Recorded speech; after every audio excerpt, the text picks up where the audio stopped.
السلام علیکم دوستو، آج کی کہانی نہ صرف دل کو چھو لینے والی ہے بلکہ ہمیں یہ بھی سکھاتی ہے کہ ماں باپ کی خدمت اور محبت انسان کو کہاں سے کہاں پہنچا دیتی ہے۔ آئیے چلتے ہیں اس قصے کی طرف جو صدیوں پرانا ہونے کے باوجود آج بھی اتنا ہی سچا اور سبق آموز ہے۔ کبھی ایک وقت تھا کہ دریائے جہلم کے کنارے ایک چھوٹا سا گاؤں آباد تھا۔ وہاں ایک بوڑھی عورت رہتی تھی جس کا نام تھا ہجاں بی بی۔ اس کے 3 بیٹے تھے، اسلم بڑا، غصے والا، خود غرض، دنیا دار، کامل درمیانی، نرم دل مگر دوسروں کے ہاتھوں میں بہہ جانے والا، افضل سب سے چھوٹا، محبت کرنے والا، فرما بردار، نماز روزے کا پکا۔ باپ کو مرے ہوئے کئی سال ہو گئے تھے۔ گھر میں غربت تھی، چھوٹی سی کچی جھونپڑی، دیواروں میں دراڑیں، مٹی کا چولہا اور ہجران بی بی کی کمزور آواز جو ہر صبح تینوں بیٹوں کو جگاتی۔ بیٹو، رزق حلال کی تلاش میں نکل جاؤ، اللہ برکت دے گا۔ لیکن اسلم کہتا میں کوئی نوکر بننے نہیں جا رہا، بڑے کام کروں گا بڑے۔ کامل بس ہاں میں ہاں ملا دیتا۔ صرف افضل اپنی ماں کے ہاتھ چوم کر کہتا ماں دعا کریں آج بھی رزق حلال کماؤں گا۔ ایک دن ہجراں بی بی بہت بیمار ہو گئی۔ بخار سے کانپتی ہوئی آواز میں اس نے تینوں بیٹوں کو بلایا۔ بیٹوں، تمہارے باپ نے مرنے سے پہلے میرے ہاتھ میں ایک راز دیا تھا، ایک امانت۔ وہ وقت آنے پر ہی تمہیں دوں گی، مگر پہلے تمہاری آزمائش ہے۔ اسلم چونک کر بولا، کون سی امانت؟ کیا خزانہ ہے؟ ماں نے تھکی ہوئی مسکراہٹ سے کہا، خزانہ بھی ہے، راز بھی، مگر صرف اس بیٹے کو دوں گی جو میرا سچا فرما بردار ہوگا۔ اسلم کے دل میں لالچ جاگ گیا، کامل کنفیوز ہو گیا، افضل خاموش رہا۔ ماں نے کہا، اگلے 40 دن میں تم سب کو دیکھوں گی کہ مجھ سے کیسا سلوک کرتے ہو، یعنی امتحان شروع۔ 39 دنوں میں سچ سامنے آنے لگا۔ اسلم کا رویہ، وہ صبح گھر سے نکل جاتا، رات کو خالی ہاتھ واپس آتا اور ماں کے پوچھنے پر غصے سے کہتا، میں کوئی نوکر تھوڑی ہوں۔ وہ ماں سے بات بھی تلخی سے کرتا، کوئی خدمت نہیں، کوئی احساس نہیں۔ کامل کا رویہ، وہ ماں کے ساتھ بیٹھتا ضرور، مگر جب دوست بلاتے تو فوراً اٹھ جاتا۔ ماں کہتی بیٹا پانی لا دو، تو جواب ملتا، امی ذرا کامل کو بھی آرام کرنے دینا۔ یعنی محبت تو تھی مگر ذمہ داری نہیں۔ افضل کی خدمت، وہ ماں کے پاؤں دباتا، گھر کی صفائی کرتا، رات کو جاگ کر دوا دیتا۔ اگر ماں کچھ کہہ بھی دیتی تو جواب دیتا، ماں آپ ہیں تو سب کچھ ہے۔ اور ہجران بی بی کے آنسو اکثر خاموشی سے بہہ جاتے۔ 40 دن پورے ہوئے، ماں نے تینوں بیٹوں کو اپنے پاس بٹھایا۔ میں جان چکی ہوں کہ کون کیا ہے۔ اسلم آگے بڑھا، تو پھر امانت مجھے دے دو۔ ماں نے افسوس سے کہا، امانت اسے ملے گی جس نے میرا دل رکھا۔ پھر اس نے ہاتھ پکڑ کر افضل کو آگے کیا، یہ ہے میرا سچا بیٹا۔ اسلم غصے میں چیخ پڑا، اس فقیر کو کیوں؟ ماں نے آنسو صاف کیے، کیونکہ یہ دولت نہیں، دل تلاش کرتا ہے۔ ماں نے بستر کے نیچے سے ایک پرانا لکڑی کا بکسا نکالا۔ اسلم اور کامل کی سانسیں رک گئیں۔ بکسا کھولا تو سونے چاندی کے سکے نہیں تھے، بلکہ ایک خط اور ایک پرانا نقشہ تھا۔ اسلم غصے میں چلایا، یہ مذاق ہے، یہ خزانہ ہے۔ ماں نے سر جھکا کر کہا، ہاں خزانہ ہے، لیکن اس خاکی دنیا کا نہیں، بلکہ علم کا اور محبت کا۔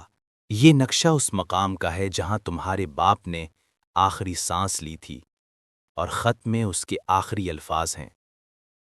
افضل نے ادب سے خط کھولا، اس میں لکھا تھا، بیٹا اگر تم نے اپنی ماں کی عزت، خدمت اور محبت کی تو اللہ تمہیں رزق کے ایسے در کھول دے گا جو دنیا کے خزانوں سے بڑا ہوگا، اور اگر ماں کا دل توڑا تو تم خالی ہاتھ رہو گے۔ اسلم کا چہرہ لٹک گیا، کامل کے آنسو نکل آئے، اور افضل خاموشی سے نقشہ چوم کر بولا، ماں یہ میرے لیے دنیا کا سب سے قیمتی تحفہ ہے۔ ماں کی طبیعت اچانک بگڑنے لگی۔ افضل ہر وقت اس کے ساتھ رہتا، جبکہ اسلم اور کامل دور ہوتے گئے۔ ایک رات ماں نے افضل کا ہاتھ پکڑا۔ بیٹا، کل تو نقشے میں دکھائے گئے مقام پر جانا، وہاں تیرے لیے کوئی بہت بڑی چیز انتظار کر رہی ہے۔ اگلی صبح ماں اس دنیا سے رخصت ہو گئی۔ افضل تو صدمے سے ٹوٹ گیا۔ اسلم اور کامل نے تکلیف کا ڈرامہ کیا، مگر دل میں ایک ہی بات تھی کہ نقشے میں کوئی خزانہ ضرور ہوگا۔ دونوں نے افضل پر دباؤ ڈالا کہ ہمیں بھی ساتھ لے چلو۔ آخر وہ مان گیا۔ نقشہ انہیں گاؤں سے دور ایک ویران پہاڑی جنگل کی طرف لے گیا۔ راستہ خطرناک، رات اندھیری، درختوں کی سرسراہٹ۔ افضل دل میں پڑ رہا تھا، حسبی اللہ و نعم الوکیل۔ راستے میں اسلم نے کئی بار کہا، ذرا دیکھنا، خزانہ ملتے ہی میں اس سب کا مالک ہوں گا، اور کامل پچھتاوے میں ڈوبا تھا۔ پہاڑی کے نیچے ایک پرانا پتھر کا کمرہ ملا۔ نقشے میں یہی نشان تھا۔ دروازہ دھکیل کر کھولا تو اندر ایک پرانی لکڑی کی تختی تھی۔ اس پر لکھا تھا، جس کے دل میں لالچ ہو اسے کچھ نہیں ملے گا، جس کے دل میں ماں کی محبت ہو وہی اصل خزانے کو دیکھے گا۔ اسلم نے غصے میں تختی دیوار پر دے ماری، اور اسی وقت دیوار کے پیچھے موجود پتھر ڈھہنے لگے۔ ایک راستہ کھلا۔ اندر ایک چھوٹا سا کمرہ تھا، جس کے بیچوں بیچ چمکتا ہوا پانی کا کنواں تھا۔ کنویں کے گرد لکھا تھا، یہ کنواں رزق کا کنواں ہے۔ جس نے ماں کی خدمت کی، اس کا رزق کبھی ختم نہ ہوگا۔ افضل نے کنویں میں جھانکا تو پانی میں روشنی کا ہالہ تھا، ایک عجیب سکون، ایک نور۔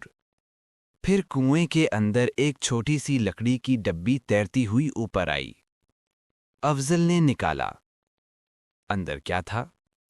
سونے یا چاندی کے سکے نہیں، بلکہ ایک ہمیشہ بہنے والا چھوٹا سا برکت کا صندوق، جس میں رکھا کھانا کبھی ختم نہ ہوتا۔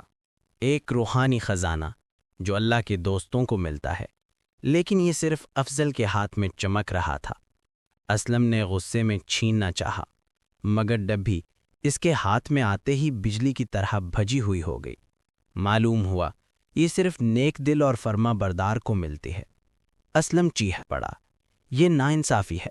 افضل نے نرمی سے کہا، بھائی، ماں کی دعا نے مجھے دیا، یہ اللہ کی مرضی ہے۔ گھر واپس آئے، افضل نے اس صندوق کی برکت سے لوگوں کی مدد شروع کی۔ گاؤں بھر میں غربت کم ہونے لگی۔ لوگ افضل کو برکت والا بیٹا کہنے لگے۔ کامل بدل گیا، ماں کی یاد میں خدمت کرنے لگا۔ اللہ نے اسے بھی عزت دی، لیکن اسلم، لالچ نے اسے اندھا کر دیا۔ اس نے چوری، فراڈ اور غلط کام شروع کر دیے کہ شاید دولت مل جائے۔ ایک رات وہ جنگل کی طرف بھاگا کہ شاید خزانہ دوبارہ مل جائے، اور وہیں گم ہو گیا۔ لوگ کہتے ہیں وہ آج تک نہ ملا۔ افضل اکثر اس کنویں کے پاس کھڑے ہو کر کہتا، یہ دنیا کا راز ہے، دولت نہیں، دل چاہیے۔ ماں کی دعا ہو تو خزانے خود مل جاتے ہیں۔ دوستو، یہ تھی آج کی کہانی۔ کیا ہم اپنی ماں کی قدر کرتے ہیں؟ کیا ہم ان کی خدمت میں خوشی محسوس کرتے ہیں؟ اصل خزانہ یہی ہے۔ اگر کہانی پسند آئی ہو تو لائک، شیئر اور سبسکرائب ضرور کریں۔ اگلی ویڈیو میں ایک نئی دل چھو لینے والی داستان کے ساتھ دوبارہ حاضر ہوں گی۔